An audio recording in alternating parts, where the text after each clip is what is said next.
He is currently the musical director for David Sanborn, who played here at the Quick Center in Fairfield, Connecticut, the latter part of 2004. And he's working hard on a new CD. We'll let him talk about all the great things he's been doing. And this is the first time we can definitely say, and we're proud to and honored to have on Ricky Peterson. So how you doing, Ricky? Hey, Joe, how you doing, man? I'm doing great. Yeah, It's cold over here, though, man. yeah. Oh, yeah. Are you still in Hawaii? No, I'm actually at home. Oh, okay. I got back to Minneapolis. I've been out with David for about a week now, and I got back to Minneapolis. We have a couple of days off, and so I decided to come home and take care of some business. So what's it like coming back into town? You know, as a musician, what kind of things do you have to tackle when you get back into town? Oh man, well first of all, I got to take care of the house and the products at the house and do all that stuff. But you know what? I have like 3 or 4 things that I have to do via the internet. I have to play organ on like a couple of tunes for some people in New York, and you know, I go right into the studio, man, right away when I get back here for the few days that I'm here. So do you have your own studio in Minnesota? I certainly do, man. I actually I had a studio, or still have a studio, I should say, called Master Mix, which is an adjacent to the Institute of Production and Recording, which is downtown in Minneapolis. They call it IPR. And Tom Tucker and I had built that from scratch. And I also have a smaller room that's kind of like an overdub room with all my keyboards and stuff in there, man, down at Creation Audio. Right. On 26 in Nicollet. So I got stuff happening, man. Yeah, I see Master Mix on a lot of liner notes, so you guys are doing pretty good, right? Yeah. It's a great studio, man, to work at. It's a great mixing, facility. So your career, and of course your family's career, is really stored in the Twin Cities. I mean, just from the background that we know of you and your family, but musicians, first thing I got to say, they always say you guys are so nice, and genuine people, and how has the Peterson family got such a great reputation? Oh man, well that's awful sweet of them. Whoever said that, to say stuff like that, man. But you know what? It's just all. I don't know, man. It's a hard question to answer, only because we just try to do our best, to have a good time, man. And I think people notice that, when we're on stage together, or if we're doing something, we're always smiling, man, having a good time, and loving what each other does, and other musicians do. We just make sure that, we're try to be happy, man, doing what we're doing. We're so blessed, man, to be able to do what we do for a living, man, and at least make some money doing it. So. And you've been doing it as a working musician for quite a while, right? Yeah, I've been, man, I suppose I've been doing it for 30 years, man. Yeah. That's a long time, I know. It makes me sound really old, man, and I'm not, really. Right. So if you just tuned in, Ricky Peterson is my special guest, keyboardist extraordinaire, and bless your heart, man. it was great to see you, and meet you backstage and talk with you here in Connecticut. And absolutely, anytime, you know that, man. Yeah, so you're the musical director with David Sanborn, and been with him for a while. So what does it entail as the musical director and making things run smoothly on stage?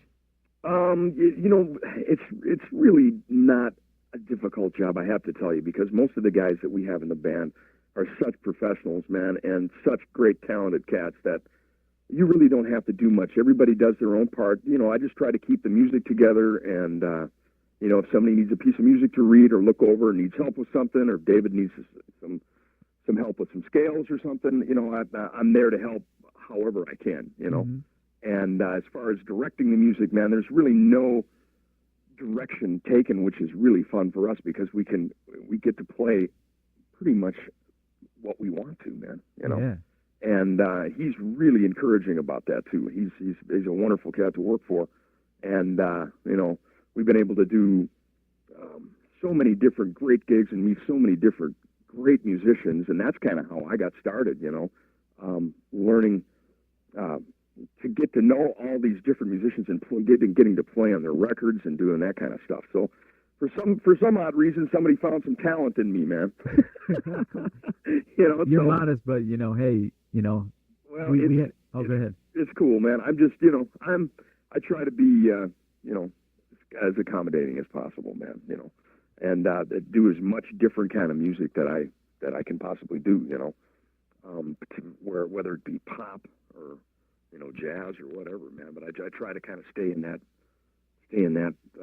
vein of musical direction, Well, jazz kind of thing. So yeah, Souvenir, your solo CD from Ricky Peterson's a great CD. And, thank you, brother. I've got a song queued up, which you put some funk right into this one. It's called Drop Shot, which features a great rhythm section of your brother Paul and Michael Bland on drums and Sonny Thompson playing guitar. Yeah, he smoked it too. Boy, he sounds great. And your buddy Don, who plays in the David Sanborn band. Don Elias, man, played percussion, and I believe, right? Yeah, plays percussion, and the Hornheads are a good portion of them playing. Yeah, actually all of them. That's Michael's charts on the horns there. He did a great job. So Souvenir came out a few years ago, and you're hard at work on the new CD. We'll talk more about that, but first let's talk about this one. How'd you get it together in the studio with these guys? Well, we all kind of put our heads together, and I wanted to come up with some kind of outrageous funk groove, and I had a thing in my head, and I kind of sang it to the guys in the studio, and they pretty much, helped themselves, and I gave them credit on the record for writing part of it too, because they all contributed, and just one of those things that you get an idea in your head, and you gotta get it down right now, and I just figured out, man, we got to get the best cats that can play this kind of music in the studio right now. So we had to get in there and do it. And it took about, I guess it didn't take that long, man, because they kind of knew what I was going for, and they just burned it, Yeah. Yeah. So let's check it out right now. Ricky right, cool. Peterson is my special guest here on the Upper Room. Joe Kelley and WVOF will be back and talk more with Ricky P. Wow, incredible sounds from Ricky Peterson's CD Souvenir, and you can go to Ricky's website. We got Ricky's picture up on our website, the front page right now. And, how cool is that? Yeah, direct link to your website, and that's from Souvenir, Drop Shot with all the cats recording at your studio out in the Twin Cities. And we talked a little bit about you working on some new material, something real funky. You got any preview that you could talk about? Well, you know what? I've got a couple of tunes, and I meant to send you something so you could play some new stuff. Yeah. But yeah, what it is, man, is it's these grooves that I've had in my head for many, many years. And a friend of mine, Joe Finger, who's a great drummer, man. I don't know if you know Joey Finger. Yeah, I know his name, and he plays with your brother too. Yeah, he sure does, man. He plays with Paul a lot, and he and I got together, and I put these grooves down in his house. He kind of sat me down and said, "Come on, man, come up with something right now." And I said, "Well, I've got this stuff in my head." And I threw it down, and he put it in the Pro Tools thing, and we came up with these tunes, man, and then ended up going in and playing some of these live, and it just turned out out of sight, man. It's just funky organ material stuff. I haven't done any singing tunes yet, which I've yet to do, and hopefully it'll be done in June, man. So I'm looking forward to having that out, because I haven't put anything out for about 4 years, man, or 5 years or something like that. So yeah, I know a lot of people be excited about that. Cool, man. Yeah, that's great news. So born and raised in the Twin Cities, and still there and doing real well, and of course the legendary Peterson family. For people that don't know the history of the family, I mean, your parents, phenomenal organist and pianist. Tell us a little about your mom and your dad and how you got into music. Well, it's my mom and dad, man. They played together for many, many years. My father is a great pianist and organ player, and my mom was a great singer and also played piano.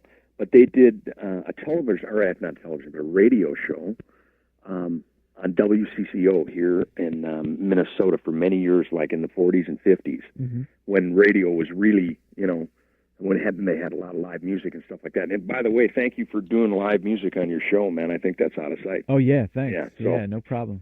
Anyways, they'd have these rehearsals and stuff, in the house.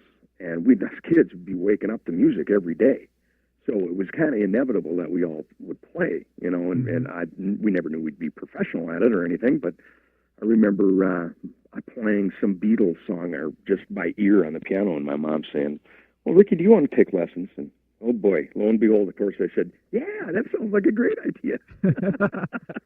So in first grade through 8th grade, I took classical piano lessons from nuns at Holy Angels. Wow. So needless to say, I learned more theory than I ever really, intended to. I mean, that was kind of the ear training part of that whole session. That's what helped me out a lot. But as far as the rest of the clan, we all kind of just grew up playing. My brother Billy played jazz with my dad. They'd go out and do what they call casuals or jobbing dates, as they say in the Midwest. Okay. And my sister, they both sang, and of course Paul, being the youngest one, I think probably got most of the talent. Just by watching and learning all of us going through our phases. Uh-huh. So it just happened that way, man. There's a couple of different families here too that are in Minnesota that have the same kind of MO, like the Steels. I know you know who the Steels are, right? Billy, yeah. And they're actually from Gary, but they grew up here pretty much, and it's just nice to know that it runs in the family, man. Yeah, and I mean, very lucky. People can go to your website, rickypeterson.com, and just the biography on what you've accomplished thus far is amazing, and people you produced and work with. I mean, upwards from James Taylor, Billy Joel, Bonnie Raitt, Sheryl Crow, Sting, and the Jets, and Howard Hewitt, Larry Graham, and Prince, of course. Were you ever going to be in Prince's first band? I remember reading something like that. Yeah. You know what? I was supposed to play in his first band in the what was it called again? I can't remember. I think it was Untitled, his band back then. Yeah, right. Yeah. It was the record that came out was For You. Right. Exactly. Remember that record? Yeah, with a big afro on the front. Exactly, man. And that was the record when I was playing with him, and he asked me to be in the band. And for some reason, I know the reason why I didn't accept it is because I knew that it entailed me having to play exactly what he wanted me to play. Oh, okay. And it was one of those things where I was going, well, listen, I either do that or I go and do my own thing. And I kind of decided at that point that I would try to go out and do my own thing, and try to create my own music, which I did in a sense, not quite as heavy duty pop like he went, but right. Just kind of that's the way it happened, I guess, And we've remained friends for years, Oh yeah, I mean how did you become affiliated with doing production work up at Paisley Park and eventually producing with him Most Beautiful Girl in the World? Well, Tom Tucker, who is a wonderful engineer, producer himself in his own right, from Iowa, moved up here, and we both knew that Prince was building the studio, so we both kind of went over there and just checked it out and decided, because this is right when they opened it up, and decided that since Tom and I were working together a lot, he really liked the sounds that Tom and I were coming up with, and how he heard that or whatever, he incorporated us as a team to work with him on a bunch of different stuff. And as far as my first effort that I did for Prince that he really wanted me to work on was the Mavis Staples project. Yeah. And that was one of the hippest things, because he'd do all the music, and then I'd come in and do my overdubs and kind of mix it with Tom. And he really thoroughly enjoyed that, and then that's what kind of got him started with me doing, some productions for him, because he was so busy at the time, man, that he literally didn't have enough time to sleep. Yeah, exactly. So he asked me to help him out with a couple of things, and The Most Beautiful Girl happened to be the first one. And Rosie Gaines thing that I did for him, he really loved too. I redid everything. What was it? Was it the Marvin Gaye track? No. That was a different one too. I did that one too, but I Do For You. Everything I Do for You. Okay. Remember that? Mm-hmm. I think it was a Brian, whatever. Anyways, we did that too, and I put a full orchestrated string arrangement on it and the whole thing, and he thought that was the bee's knees. So he said, "Hey, Ricky, what do you think of this tune? Can you help me with this? Can you do something with it?" And I said, "Sure. You want me to produce it?" And he said, because he always produced his own stuff. Yeah, right. And it was the first thing that anybody ever produced for him. Yeah, for Prince to give you that freedom and and trust. And it was very, very hip of him to do, man, because it was kind of a milestone for me, to get that and have that be a #1 record all over the world, man. You know, that was pretty hip. Yeah, and to have my name slapped on it helped a lot. Oh yeah, definitely. But I threw some stuff on there that was mine, so Yeah. And we've had Mavis Staples in conversation, and I could tell you she loves you. I'll tell you. She's her name for me is Funky Pete. Uh-huh. She's a sweet woman, man. I love her to death, and we had such a great time doing that record, man. Right. funky record, boy. Woo. Yeah, that's a great record. Sure heck is, The man. voice, yeah. So Ricky Peterson of Minneapolis, St. Paul area is my special guest, and we'll come back and speak more with Ricky. But first, we're going to get into another track off of Souvenir, which I really dig. It's called All I Ask of You. All I Ask of You, Yeah. which features on vocals Layla Hathaway. Mm-hmm.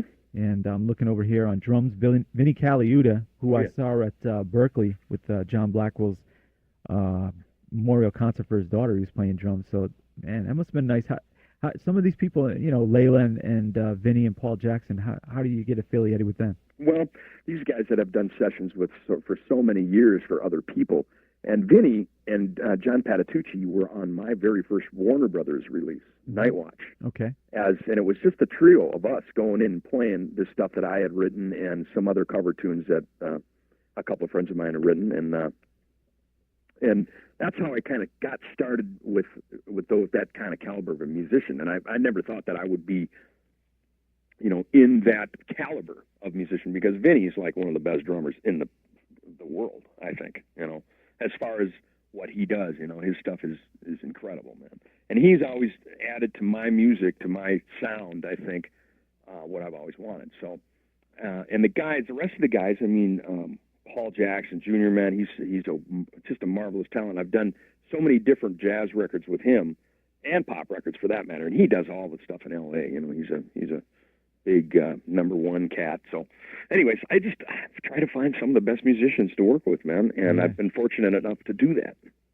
So we'll give it a listen right now. This is from Ricky Peterson Souvenir. You can go to rickypeterson.com, and it's All I Ask of You. We'll come back and speak once more with Ricky Peterson.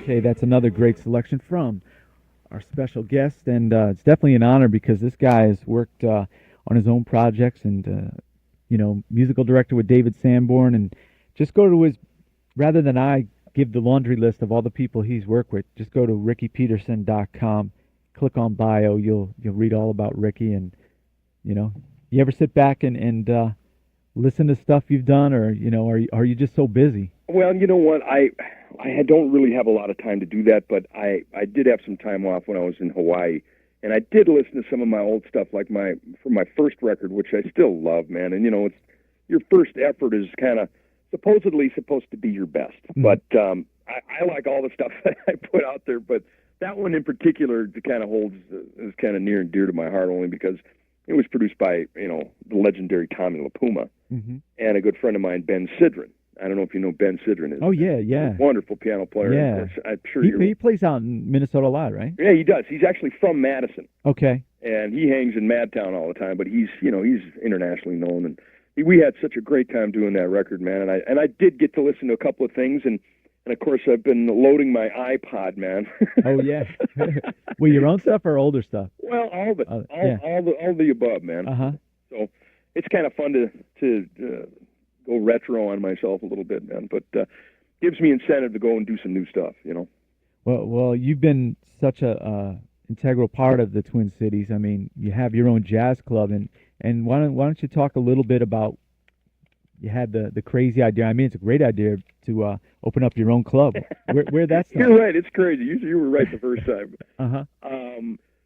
It was actually an effort with a couple of different people. There was a jazz club downtown, right next to the Creation Audio, where my one studio is, my smaller one. There's a place called the Artist Quarter, and it was always a jazz club, a fun hang, and it closed. And it closed for about 2 years, and everybody missed it. And there's my brother Billy, who's a wonderful jazz bassist, and actually plays bass for the Steve Miller Band. Yeah, right. And he and I decided, with a good friend of ours, Kenny Horst, to open the Artist Quarter again. And we found this perfect spot in St. Paul, of all places. That was a little quirky at first, only because, you know, we didn't know if it would work in St. Paul or what. So anyways, we just decided to do it. We pooled in some money, and we bought the license to open a bar in there, and that was probably the biggest expenditure. And we didn't have a building, so we had to lease a space. But it was a space that was perfect for a really cool little jazz room, man. And we ended up doing that, and then the lease ran out, and we decided to move it to a hipper building that had that we were able to do ourselves. It wasn't an existing place at all. It was underneath like a kind of a corporate place, man. You know, it looked like where you'd have cubicles and computers, you know. Right. And we transformed it into the hippest little jazz club, man. And we put all our own, you know, our own vibe in there. We got all our pictures and our stage, and we did everything and took the bar from the old place, took it apart, and brought it in there because it was such a nostalgic bar. You know, so we're just nuts, man. Yeah, you were talking about a great organ night to have over there, right? Oh my God, Tuesday nights, man, is Billy Holloman plays organ, and I go down and I sit in sometimes too, and when I'm in town. But it's such a hang, man. Besides the weekends, you know, weekends it's always packed. Right. But Tuesday night is organ night, and it is a great crowd, man. And they come down and it's blues, and they have just a ball. It's just swinging, you know. And people really enjoy it, man. So that's a good thing. Yeah, and you know, it's not like a money-making adventure, man. You know, venture, I should say. But it's for the people, man. You know, we're not in it for the money. It's jazz. Just for the art, right? So you know the deal. So you know, you've traveled all around the world, and what's coming up for off the top of your head for David Sanborn? Your dates out there? Well, we got man. What are we doing? I think we're doing some dates in Florida. We're actually doing some New York dates, man, coming up here. You should probably come and... Oh, where? I don't have it handy in my hand. Hang on one second. I could probably grab it really quick and let you know what it is. But we're doing... I think we're coming to Connecticut again. Oh, wow. And I think you're playing it. Hang, man. Yeah, I'd love to see. I mean, you guys put on such a great show at the Quick Center. And it's a great spot to play, man. No doubt about it. Yeah. See, what do I got here? We're playing in Buffalo at the Performing Arts Center on the 17th or the 18th. Annapolis on the 19th, and Raleigh, North Carolina on the 20th. And then we're doing like St. Louis and Robbinsville, just, you know, a bunch of different spots, you know. Right. So, but just keep your eyeballs peeled, and I think I'm going to put a link to David's website anyway, so you can, you know, I can have dates on my website. So people come see me, you know? Yeah, exactly. How about... I'm running up and down the stairs, that's why. Oh, that's all right. Go ahead. Now, you know, you're working on your own solo project. If you get the time to do your own tour, a Ricky Peterson tour, do you have kind of a framework on how you want to do it, and maybe some people in the band you'd like to work with? I will tell you something, man. I've got a plan to put it out in the fall, so I want it done by June. And it's going to go out, I think, on a European label, and which is yet to be determined. Okay. Because there's two different labels that are interested in it, and I would love to do this, man. Check this out. I'd like to put the Brothers Band together. Oh, that'd be cool. Yeah. Put Paul on bass and guitar, and Billy can play bass and guitar too. I'd probably grab Vinnie, and you know, just to do like a promotional tour to get it started. And get Jason, my nephew, to play some saxophone because he's just smoking. Right. You know, he's playing with Donny Osmond now with Paul. So. Right. Yeah. And they're having a ball doing that. But I think that kind of a band, you know, instead of like having to or trying to throw like an all-star band together or something, I think that would be for me the best thing to do. You know, is put the family thing together because I've always wanted to do that, man. It's just it would be a riot. Yeah. How about you know, I know you've been playing music for so long, but and you're still young because I saw you, so you're not an old timer, so not yet. Yeah, no, I don't think I'll ever be an old timer, man. Yeah, I'll pack before that happens. Do you remember the first concert you ever went to? Let's say that you know wasn't family related. I actually do. The first concert I ever went to, I think, was the Guess Who. Oh, really? Okay. Do you remember the Guess Who? Yeah. I was a kid, man. I mean, I was, you know. And then Emerson, Lake and Palmer. That was the one that I really thought was, you know, mind-boggling. How about the first record that you ever purchased? Rubber Soul by the Beatles. Hey, man, you got some great taste. Yeah. It's one of my favorite records in the world, man. Right. Still is. But then, you know, then I got into a lot of different stuff as time went on. You know, George Duke is a hero of mine who I loved for many, many years, man. His playing always knocks me out, you know, and of course Herbie and Chick and all those cats, you know. So the influences are all over. Bill Evans and Jimmy Smith and, you know, all sorts of people. And now touring with David Sanborn, of course, you'll have to get your instruments just right. Do you travel with your own organ, or is it? Oh yeah, Oh yeah. that I have to, man. Just because I like some of the like Logic, computer stuff. Sounds cool, man, but it's nothing. There's nothing like the real thing, and that's one of the sticklers I have. I got to have my organ, man. Right. And even though it's a beast to haul around, man, Right. it's still the funkiest thing in the world. You cannot duplicate it, man. Right. So, Hey, let me ask you. I mean, I'm not a musician, but I've seen on keyboards the setup where they have it looks like a fan kind of thing going on. yeah. Yeah. What is that exactly? I think I saw Are you more. talking about like a computer thing, or? It looked like in plexiglass. I saw it looked like a fan contraption. I saw when Morris Hayes was playing. Oh, keyboard. yeah. Prince made a B3 out of completely the exact same dimensions as the wooden Hammond organ. Oh, okay. He made it in a plexiglass form and put lights in it, and it was the coolest thing. Right, right. I mean, the thing weighed a ton, man, because it was like, what was it? It had to be half-inch thick plexiglass, man. Uh-huh. So it was, and the components inside a B3 are just heavier than heck. So, to add the plexiglass to it just made it, 1,000,000 pounds for these guys to haul around. But it was pretty cool. Right, right. Yeah, that was pretty cool. Now, being in the Minneapolis scene for so long, what have you seen some positive changes for the city, and what are some of the things that you miss the most?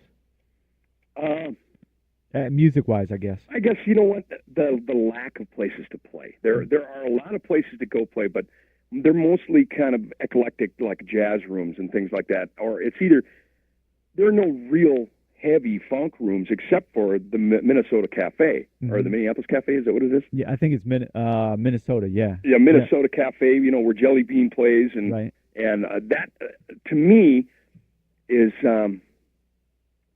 we need more of that kind of stuff. That's what I miss most about Minnesota. There are places where we could go jam all the time back in the 70s and 80s, where, the Union Bar and man, all sorts of different cool clubs that we could really go have a good time in. And there's still bunkers and all that. And, it's all good, but it needs to get, we need more. We need more places to play, man. Yeah.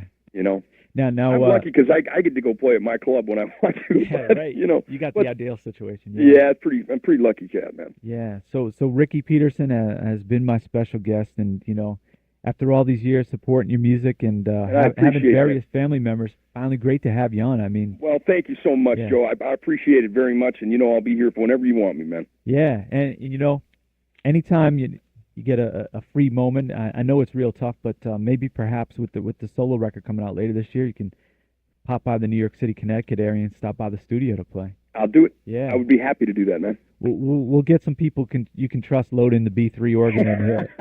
that would I don't have to fork over the money for having a break. That would be great, man. I would enjoy it very much. Yeah. So okay, we've got one more song, and then if you can hold tight, I'm here. I'll talk to you just a bit, but. Song we're going to go out with, and we'll be on the re-airing here of Ricky Peterson's interview. We'll be playing a bunch more stuff from your previous albums and work with Mavis and Prince, and we'll go out with Ignorance is Bliss with wow, what a great rhythm section with Dean Brown and Will Lee and Rocky Bryan and yeah, man.